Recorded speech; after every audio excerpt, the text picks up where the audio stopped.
বাংলাদেশ জামাত ইসলামী সরকার গঠন করবে, বিএনপি বিরোধী দলে যাবে। যারা 2024 সালের নির্বাচনে তারা অংশগ্রহণ করার সুযোগ হয় নাই, কিন্তু তার আগের সব নির্বাচনে যারা হাত পাকা দিয়ে বাতাস করেছে তারাও সঙ্গী। বাংলাদেশ জামাত ইসলাম সরকার গঠন করবে আর বিএনপি হবে বিরোধী দল। বিএনপি সালাউদ্দিন বলেন, নিউজের শিরোনামে দেখলাম কোথাও জামাত ইসলামী সরকার গঠন করবে, বিএনপি যাবে বিরোধী দলে। তো ভাইসব, বিএনপি বিরোধী দলে যাবে নাকি জনগণ ঠিক করবে? যারা জনগণের ভোটে বিশ্বাস করে না তারাই এই সব কথা বলে।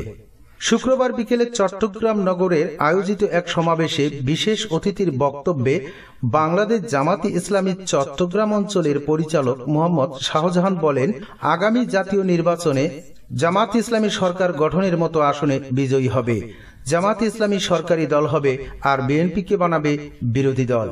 বিরোধী দল প্রসঙ্গে বিএনপির এই স্থায়ী কমিটির সদস্য আরো বলেন, সরকার সব সময় চায় বিরোধী দল যেন মাঠে না থাকে, অথচ গণতন্ত্রে সরকার ও বিরোধী দল দুটোই জনগণের।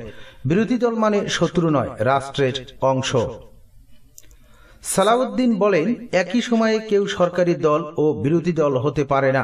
দরজা হয় খোলা থাকে নয়তো বন্ধ থাকে, একসঙ্গে দুটো হয় না।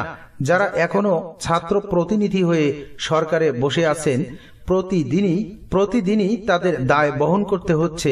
জনগণের সঙ্গে দ্বিমুখী আচরণ করে কোনো দল বা সংগঠন টিকে থাকতে পারে না।